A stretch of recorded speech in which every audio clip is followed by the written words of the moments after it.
y'all. Chuck from Alaskan Ballistics here. Got Chooks Outdoor Adventures. Do it right. Hammerheart Outdoors. Having an Alaska Roundtable discussion, and we just wanted to talk to y'all today about prepping in Alaska and the different things that we're doing. And I'm going to be honest, I used to be big time prepper. You know, the economy's going to collapse. There's no way the $20 trillion debt won't bankrupt us, and it probably still will, and I still believe that. But since moving to Alaska, I've just discovered that you just can't do enough, and the time is not there. And I've had some other life epiphanies that don't really apply to this discussion. So I just don't do it as much as I do anymore. So my prepping is basically guns and ammo, a stockpile of food, and a plan of where to go and what to do. And that's about what you can do in Alaska. The growing season's not that big. I live in an urban environment. All right, Anchorage is like any other northern city. I've had people, friends, that when I call home, they're like, "Y'all have hotels there, not igloos, right?" And I'm like, "No, it's Anchorage. It's like a big city, And it's, except for they lack good food. Yeah, you can't. It's hard. I have a good. The steak. bad chefs flee here. Yeah, I know, a good steak. I've tasted one moist piece of chicken in a restaurant, but just the idea behind prepping, a lot of people think, oh, you're in prepper dreamland. I had a lot of my prepping buddies back home go, oh man, you're in dreamland up there. It's more like a nightmare. I mean, if there were a situation where the food shipments got stopped here, just from some glitch in the computer, not even a big doomsday scenario, it would be, it could be a couple of weeks of hard times, I remember when I first moved here 3 years ago, there was a strike that happened a couple months after I got here, and the stores were damn near empty of produce. They were, and this wasn't people were panicking. People didn't even know unless they asked, but they found apparently one of the shipments got delayed because there was a strike. They refused to unload it. And so everything got backed up, transportation got canceled, it had to be put off for a couple of weeks because of other priorities. And these stores were bare of a lot of different things, and it did not take very long for people to start going into, well, I guess we can't go to the store today. Did people panic? No, people just said, okay, well, it's going to take a little bit, they'll get it taken care of. So it wasn't really like a doomsday thing. But the thing that I've noticed is Alaska is very isolated from the politics of you guys in the lower 48. And, we didn't even, people don't even behave like a lot of people in the lower 48. There isn't that fear and that constant worry. It is a whole nother world up here as far as the personality of the individual people, and you get immersed in it somewhat because, nobody's really worrying unless you're really looking for news. And, everything's a little bit different here. And from my perspective, I think it would be a little bit before people actually started panicking because they're so ignorant to what's going on and the complexities of how they even get cheese that's on the store shelves. So that's my perception. And as far as what I do for prepping, I mean, on my channel, if you check it out, I do a farming. I guess you could say I raise chickens. I have ducks and stuff like that. I have turkeys. A lot of the things around here, there's organic farming. A lot of people raise their own livestock, at least where I'm at. Planting food is sketchy. I have had very little success. I've gotten 1 or 2 peppers, couldn't get corn to grow well. Wheat does not grow well here in the soil. You have to get soil from the lower 48, good planting soil. Kale grows. Kale grows. Yeah, I was able to get kale to grow, and I was able to get arugula to grow really well, and stuff you know what like else that. is good about kale? You know what's really good about kale? It attracts moose. Moose will eat it like crazy. And that's the thing too. Yeah. The problem I see with prepping is we were actually having this discussion before, how as if things really got bad and people were really in fear of not having food around, they would start hunting the moose, and we do not have that great of a population of moose, at least not in our immediate vicinity. And not compared to the population of humans. Yeah, and when you actually consider in our immediate area, if you have to go outside of that, and we're not getting resources from the lower 48, one of those is gasoline. We don't have refineries here, so they wouldn't continue that distribution. Yeah, but there's a lot of hunters up here, but there's also a huge number of paper pushing, weak, they're just these mid-level nonprofit managers in Anchorage, and they wouldn't know what to do. They don't know how to hunt. They're just, I mean, they should just die off. Just kidding, but I mean, they would leech off you. yeah, they would leech off you. So not everybody would hunt, but probably, yeah, moose would be shot. And I have somebody that I was writing with when I wrote for the Arms Guide. If you guys ever saw any links in my videos, he works for somebody that, you know, basically Alaska is not actually prepared for much of any disaster. It's one of the most unprepared states as far as disaster readiness. The government here is so ill prepared, and it's just not had its priorities straight, and it has no intention of changing it. And most of the funding is very little, but most of the organization relies on the lower 48 people actually working in the lower 48, and so we're kind of set up to fail if anything goes wrong. And you see that almost right away when you move up here. If one group goes on strike on the shipment transportation element, it all goes away, and that's that can be kind of scary. It's not exactly a dream as far as a prepper for the most part, but the growing season is short, but you get like 24 hours of daylight, so the plants love it, and they grow pretty big here. But you got to consider that the harvest, we're talking about a harvest, and you're going to get your harvest in fall, and then you got to make that last. How are you going to store food when you're... Especially vegetables. Because it's only vegetables grow up here. Wheat doesn't grow, you know. And then there are people like me, who are straight celiacs with all sorts of things, and I'm... You know, I eat like the liberal hippie because I have to, not because I want to. Well, more people are susceptible to things. We just aren't, the way that human beings are today, we don't really have the immune system we used to, so we're getting allergies to a lot of things. And plus, we were talking about hygiene too. Right. We do not have the immune systems to handle just everyday stuff that might be in the dirt. If you were to eat a worm, you get sick. We can't drink the water out of the river like we used to. People didn't used to really, as far as I can remember, you know, just die from what was in the river. It's basically, it was contaminants that had to be put in it. Remember, you can can vegetables, dehydrate it, and get a root cellar. You can do pickled things like make salsas. But the biggest thing, like if you're going to grow anything, well, there's limitations. But if you're going to grow anything, you want to. I mean, the biggest thing it's going to come down to is, can you actually grow something that is going to be nutrient rich enough to sustain you? Because you want to get the biggest bang for your land, I guess you could say, the biggest bang for your buck. You want to have nutrient rich stuff. Kale, broccoli, those super foods, I guess you could say. You're getting versatile amounts of vitamins. Chicken eggs. Eggs have a lot of nutrients in them. Some people can't have them though. So there's a lot of problems that you're dealing with of having a sustainable society. But when we're looking at the possibilities of just keeping yourself alive, we're limited anywhere in the world or anywhere in the U.S. But when we're talking about trying to take care of these people, as you said, that are leeches, we're going to have a hard enough time taking care of each other or ourselves, doing stuff for ourselves. So I don't know. What's your take on it? Well, it's nice that I think you said you could actually live off liberal hippies and stuff, because I mean that's definitely a source of sustenance. But that's not what I said. No, I think like on an Soylent honestly, Green.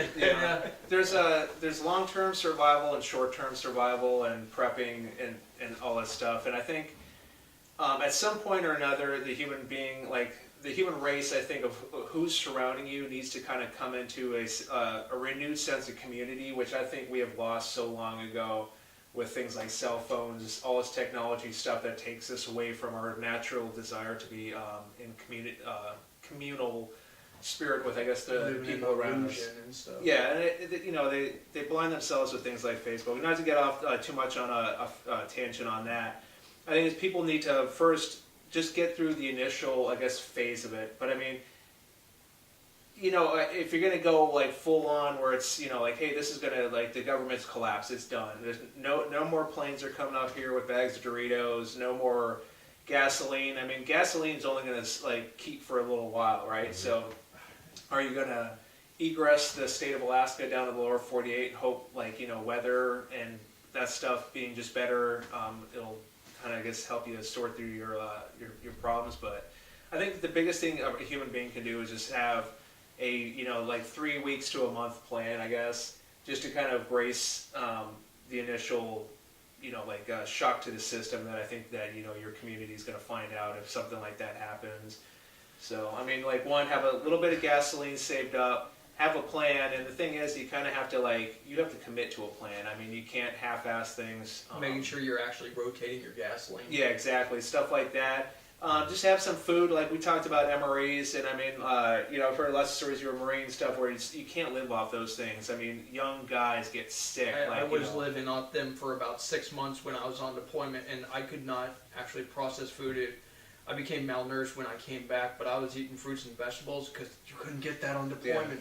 Yeah. You crave that stuff when you get back. You eat so healthy because you're just like, oh my God, I didn't have fruits and vegetables, and you're eating stuff that everyone says is the healthiest thing ever, but you aren't able to process it because your body gets used to eating this easily absorbed, super concentrated vitamins, and then everything else is just crap. Yeah. Your body's not used to absorbing it. Your body does adapt to things, but if your mind can't adapt to the situation you're in, it's going to be worse than feeding off MREs for 6 months. Yeah, I think communities. I'll just say one more thing is really important because, like you mentioned, you have a celiac allergy or something like that. Yeah, celiac disease. That sort of thing. Community really becomes important because you have to take care of the strongest people all the way down to the people that have issues like that, to your elderly people and stuff. And I mean, they gotta also people that you're trying to support and help.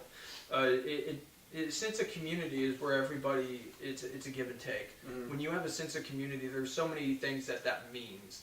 We have a sense of give and take. Like if I'm growing, if he'll grow wheat for me, so I can process it and make bread or something like that, or he'll do something for me that I can't do. Like he would go out and hunt. I'm not really a big hunter, so I don't really have experience in that. He would hunt while I grow things for him, like stuff that he can eat, right? Vegetables and stuff like that, raising chickens so he can eat or something like that. Doing something that we can do for each other to help each other out, and that way we actually have a value to each other, and that way that goes into the whole thing of shooting each other and harming each other, because you have skills that you cannot replace for the other person.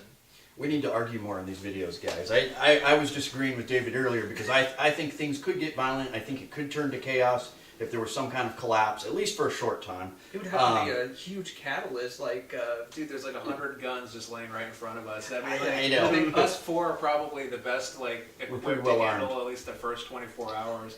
But for me, prepping, I like to buy a box of ammo if I can every paycheck, and you stack it up pretty high. I was bragging to Chuck about all my 9mm.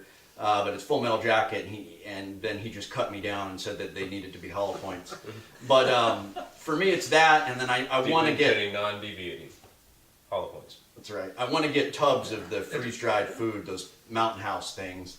That would be something I would do. Another thing that you guys might not know is I have 1,000 Port Orford cedar arrow shafts, and once I run out of ammo, I've got fletching broadheads. I can make my own arrows for my recurve, and I can kill silently or whatever. But I mean, for hunting or people coming through, that's my silent alarm system, is just the recurve bow. But that's one other thing I would do. But my problem with prepping in Alaska is if shit hits the fan, you've got, we'll cut that out. But if S hits the fan, we've got one thin road going north and one thin road going south. And they're going to be plugged up. There's going to be broken down cars, people waiting to ambush you, and you're not going to be able to get out. So we might be able to sideways that a little bit if you got ATVs or something, but you might just have to hunker down in town for a while. And that's been my plan based on that one observation. There's I'd say one way out. You're more at risk of that here in Anchorage because the city's going to, if you ever look at anything, the city becomes a jungle. Yeah. Mm-hmm. And you see ambushes happening, streets being cut off, gangs, I guess you could say, forming little cliques. People that are actually tightly connected and care about each other, like looking out only for themselves and everybody else's prey, stuff like that happen. I mean, you look at any area where there's natural disasters, I mean, in New Orleans, the only people that really did well were the gangs. So you want to try to get out? That's what you're saying? Is that? I don't. It depends on where you're at. I mean, but here's the thing: when you were talking about catalysts, and at what point does it set off? At what point are we gonna basically say, okay, this is it. I'm not gonna get paid anymore. I'm just not going to work. I mean, at what point are lose their people are going to sense stop? of purpose, you'd be If you're in the surprised what military, if you're in the military, at what point are you just like, I'm not checking in, a desertion or whatever? Because what if it's something like the economy does actually collapse and then it comes back a year later? They'll be hunting for you if you're like in the military or anything. I think like, everybody's going to be waiting for the next person. Like, I'm not going to work. Me either. yeah, it's got to be one person to start it, and I I'll think do that's it. the I big can't see thing. work. But in order to set society into chaos, and just looking at recent examples because of political upset, a lot of people are like, oh, it's going to spark a civil war, this political stuff. It hasn't. Nobody on one side has fired a shot, while the others have fired shots. Society has maintained stable in some circumstances. It's not impossible, but I think we also need to, realize that there's some other variables that we're missing. It depends on the area. Some areas may actually plunge into chaos, while others are just like waiting it out and they can hold out longer and stay a society, if you will, normal society. But I mean, that's just the way we are. We are naturally element or products of our surroundings. Definitely. It's definitely a will to survive too. Is that the human race is, I've kind of done a little bit of science and like research and stuff on like things like the Donner Party and other kind of people getting like there's like a Japanese guy who was basically stranded someplace. I think it was in the Philippines, and he followed the orders of the Emperor of Japan all the way until I think it was like the 50s or 60s when they actually found this guy. He was in the mountains. Yeah, and he Yeah, was I still remember that story. fighting people. You know what I mean? Like, you'd be surprised. And then I've also heard stories where people like their plane engine dies, they make a safe landing, and they're like, I'm never gonna get found. They go crazy and they shoot themselves like a couple hours later, and somebody finds them. You know what I mean? A day or two later or something. So. We're getting into psychology, Yeah. basically, the psychology of today's society. I mean, you got a lot more people willing to do things that are going to end their life. I mean, look at these active shooters that just end themselves instead of like fighting till the last round or waiting until they get killed. I think what's one more thing with survival is that like even if you're not good at like hunting, like farming, any of that stuff, like just have a plan, I guess. And also, be that guy that stockpiles like a box of like little whiskey bottles or vodka bottles or coffee Barter. for that matter. Barter. Yeah, barter. Or hey, a couple cases of cigarettes. You know what I mean? Because there's probably going to be people who are literally do anything in the world just to that little remembrance of what life was like back before everything went to to hell. Like what homeless people do under some of those docks or piers and on the beach. Mm-hmm. So I don't know. I This has guess got to be rated G. So. Yeah. So me, just this is my thing: is have a plan to last you a couple of days to like a couple of weeks. The more the better, and have some gasoline stockpiled. And you could have a house full of ammo, but You can't move that ammo. yeah, be ready to barter. I guess, but just spread your diversify. I guess your investment. When you're stockpiling a bunch of hollow points, I'm kind of wondering, that sounds like a long-term thing, or like you're trying to fight an army or you're arming an army. But at what are you really prepping for? Because if you have 3 months worth of food and you have enough to fight off the Chinese army and ammo, it seems like the priorities are mixed here. And Definitely. if you don't know how to grow indoors, but you have your own electricity, why don't you have LED lights to where you can grow indoors? I grow indoors all the time. I grow strawberries indoors, and I grow basil, things that are kale, spinach, arugula. I grow those things indoors. But here's the thing: as you were saying, have a plan, but don't stop living. Because the worst thing you can do is spend all your money on prepping and all this political fear. Have a plan and just understand the signals and then act when it happens, and just continue living your life while you have it. You don't want to regret not going to the beach with your family. You don't want to regret not living your life, because that's one of the mental things that's going to break you down. I know for a lot of guys that have survived, a lot of guys and gals that have had to survive getting lost places, they start regretting things because they know their life is coming to an end or whatever. They lose that will to fight or whatever. They have nothing else to hang on to, good memories to keep them distracted in hard times. So little things like that will help you to survive. It's just little things that will get you through. And constantly learn and just live your life. That's my recommendation. to Learning's people. always good. Yeah, I couldn't Be an agree open more. book. Yeah, couldn't agree more. So thanks, guys, for being on Alaskan Ballistics and talking about this. And I've talked with some of my friends back home who we were really concerned about things, and so far I'm like you now. You just live your life, and a life worth living is what you're prepping for anyway. Get your skills, get supplies that you are going to need, and then, have a plan, understand those triggers, I guess you could call them, like things you want to watch out for to enact your plan, but live until that happens. Agreed. I think Chuk already has a plan. He's got a baseball bat wrapped in barbed wire up there. That's He's right. been eyeing up the last hour. Yeah. Oh, great, Negan Walking here. Dead, yeah. Better be in your circle when things go down. That's right. We have rules. He's prepping for the zombie apocalypse over here. Yeah. So, you gotta get that down and show us, Juke. That's right. What's that? What's the name Pretend of it's it? not foam. Lucille. You're missing it's the got- bullet hole. That's right. Oh, we can fix that. I think Pretend Demolition it's real. Ranch already beat you on that show that it will go through Definitely. even a barely loaded one. Oh yeah. Twin should go Shotgun right and through have a that. plan. Have a plan. And thanks, guys, for watching. Subscribe to Chuk's Outdoors Adventures. Do it right. Hammerhead Outdoors. Hammer Heart Outdoors. Hammer Heart Outdoors. I'm just gonna probably change it. My channel's in its infancy. Yeah. Just keep changing my names. All right. Talk about what you do on your channels. I mean, I know Chuk's been on my channel several times. Go ahead.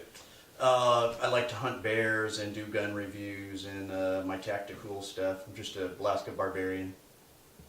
Well, my channel is a little versatile. I talk about, the little, I guess, homesteading, if you will, the little things you can do or whatever, at least the little things I do. And I try to keep things a little bit more in the logical side, understanding the different variables and things. I do a lot of things, guns and gear. I'm going to SHOT Show this year. I went to SHOT Show last year. I talked about some of the products, and I try to go into incredible detail on a lot of these products, and I answer questions almost right away. When you make a comment, I see it, and I will do my best to answer it.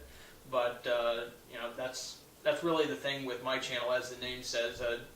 We're always flawed, so it's spelled "do it right" with the right R-I-T-E. So we're always flawed in some way. We're always learning, and that's really the principle of my channel. If you know something I don't, I'm glad to hear about it and be educated. So Hammerheart Outdoors, I mean, it's mostly just Alaska redneck stuff. I do reloading. I used to do taxidermy videos. Probably got some trapping videos up here. Probably gonna do a caribou hunt with Chuk sometime here in the future. Just hunting, just stuff like that. Mostly just started this channel when my wife got pregnant to keep me out of trouble and keep me focused on doing something. But same like him, but it's if you ask me a question or whatever. I'm probably, when you say do it right, I'm probably the most do it wrong person ever. Like, like my YouTube's mostly just me learning stuff and, sharing that information as I go. So feel free to troll me up in the comments sections. I don't really care what you think, but anyway. You were shooting a minigun the other day. That was cool. Yeah, that's what I do for a living. It's pretty fun. I mean, I figure if I'm ever going to make it big on YouTube, it's solely for that reason that I get to shoot miniguns on a regular basis. Yeah. Not going to shoot them through my chronograph, though. All right. Thanks for watching Alaskan Ballistics. Thanks, guys.